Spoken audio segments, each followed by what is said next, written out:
ಸುಮಾರು 6 ವರ್ಷಗಳ ಕಾಲ ಶಿವಕುಮಾರ್ ಅವರು ನಮ್ಮ ಪಕ್ಷದ ಅಧ್ಯಕ್ಷರಾಗಿದ್ದರು.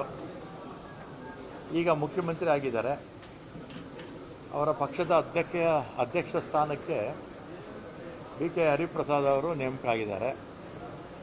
ಹರಿಪ್ರಸಾದ್ ಅವರು ನಾವು ಎಲ್ಲ ಕಾಲೇಜು ದಿನಗಳಿಂದಲೂ ಕೂಡ ಪಕ್ಷದಲ್ಲಿ ಕೆಲಸ ಮಾಡ್ತಾಯಿದ್ದೀವಿ.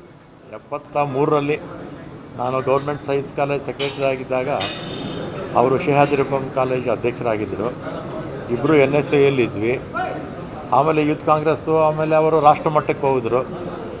ಅಲ್ಲಿ ರಾಜ್ಯಸಭಾ ಸ್ಥಾನದ ಜೊತೆಗೆ ದೇಶದ ಯಾವ ಭಾಗದಲ್ಲಿ AICC ಕೆಲಸ ಕೊಡುತ್ತೋ ಅವರು ಪ್ರಧಾನ ಕಾರ್ಯದರ್ಶಿಯಾಗಿ ದೇಶದ ಬಹುತೇಕ ರಾಜ್ಯಗಳಲ್ಲಿ ಕೆಲಸ ಮಾಡಿದರು. ಇತ್ತೀಚೆಗೆ ವಿಧಾನ ಪರಿಷತ್ಗೂ ಬಂದು ವಿಪಕ್ಷದ ನಾಯಕರಾಗಿದ್ದರು. ಮತ್ತು ಈಗ ಅಧ್ಯಕ್ಷರಾಗಿ ನೇಮಕ ಆಗಿದ್ದಾರೆ. ಅವರು ನೇರ ನಡೆ ಮತ್ತು ನಿಷ್ಠುರವಾದಿ.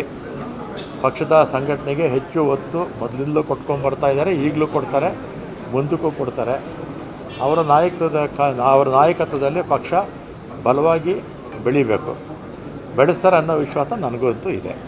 ಸರ್, ಈಗ ಒಂದು ಒಪ್ಪಂದದ ಬಗ್ಗೆ ಚರ್ಚೆ ಆಗ್ತಾ ಇದೆ. CM DCM ಒಪ್ಪಂದ ಹೇಗಾಯಿತು, ಆ ಥರ PTM ಲೇಔಟಲ್ಲಿ ಒಪ್ಪಂದ ಆಗಿತ್ತು, ನಿಮಗೆ ಬೆಂಗಳೂರು ಅಭಿವೃದ್ಧಿ ಖಾತೆ ಕೊಡ್ತೀವಿ ಅಂತ ಹೇಳಿ DK ಶಿವಕುಮಾರ್ ಒಪ್ಕೊಂಡಿದ್ದು ಆಚಾರ ಚರ್ಚೆ ಆಗ್ತದೆ. ಅದ್ರ ಬಗ್ಗೆ ಮಾತಾಡಲ್ಲಪ್ಪ. ಸಿಗ್ಬೋದಾ ಸರ್ ಬೆಂಗಳೂರು ಅಭಿವೃದ್ಧಿ? ಸರ್ ಹರಿಪ್ರಸಾದ್ ಅವರು ಸುಮಾರು 6 ವರ್ಷಗಳ ಕಾಲ ಶಿವಕುಮಾರ್ ಅವರು ನಮ್ಮ ಪಕ್ಷದ ಅಧ್ಯಕ್ಷರಾಗಿದ್ದರು. ಈಗ ಮುಖ್ಯಮಂತ್ರಿ ಆಗಿದ್ದಾರೆ.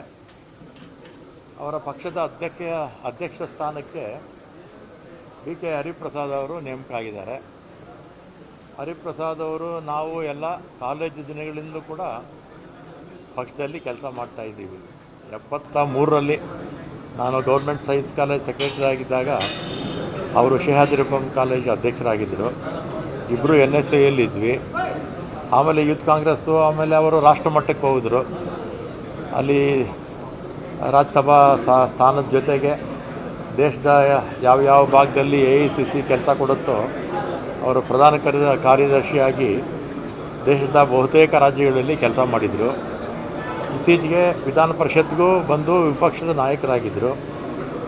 ಮತ್ತು ಈಗ ಅಧ್ಯಕ್ಷರಾಗಿ ನೇಮಕ ಆಗಿದ್ದಾರೆ. ಅವರು ನೇರ ನಡೆ ಮತ್ತು ನಿಷ್ಠುರವಾದಿ. ಪಕ್ಷದ ಸಂಘಟನೆಗೆ ಹೆಚ್ಚು ಒತ್ತು ಮೊದಲಿಂದಲೂ ಕೊಟ್ಕೊಂಡ್ಬರ್ತಾ ಇದ್ದಾರೆ, ಈಗಲೂ ಕೊಡ್ತಾರೆ, ಮುಂದಕ್ಕೂ ಕೊಡ್ತಾರೆ. ಅವರ ನಾಯಕತ್ವದಲ್ಲಿ ಪಕ್ಷ ಬಲವಾಗಿ ಬೆಳಿಬೇಕು, ಬೆಳೆಸ್ತಾರೆ ಅನ್ನೋ ವಿಶ್ವಾಸ ನನಗಂತೂ ಇದೆ. ಸರ್, ಈಗ ಒಂದು ಒಪ್ಪಂದದ ಬಗ್ಗೆ ಚರ್ಚೆ ಆಗ್ತಾ ಇದೆ.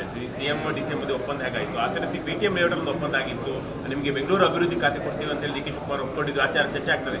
ಅದ್ರ ಬಗ್ಗೆ ಮಾತಾಡಲ್ಲಪ್ಪ. ಸಿಗ್ಬೋದಾ ಸರ್ ಬೆಂಗಳೂರು ಅಭಿವೃದ್ಧಿ? ಸರ್ ಹರಿಪ್ರಸಾದ್ ಅವರು ನಿರ್ಭೀತ, ನಿಷ್ಪಕ್ಷಪಾತ, ವಿಶ್ವಾಸಾರ್ಹ ಸುದ್ದಿಗಳಿಗೆ ಮತ್ತೊಂದು ಹೆಸರಾಗಿರುವಂತ News18 ಕನ್ನಡ ಈಗ ಆಪ್ನಲ್ಲೂ ಲಭ್ಯವಿದೆ. ದಯವಿಟ್ಟು ಇಲ್ಲಿರುವಂತ QR ಕೋಡ್ ಸ್ಕ್ಯಾನ್ ಮಾಡಿಕೊಂಡು ಆಪ್ ಡೌನ್ಲೋಡ್ ಮಾಡೋದಕ್ಕೆ ಮರಿಬೇಡಿ. ನಿಮ್ಮ ಬೆಂಬಲ ಹೀಗೆ ಸದಾ ನಮ್ಮೊಂದಿಗಿರಲಿ. ಧನ್ಯವಾದ.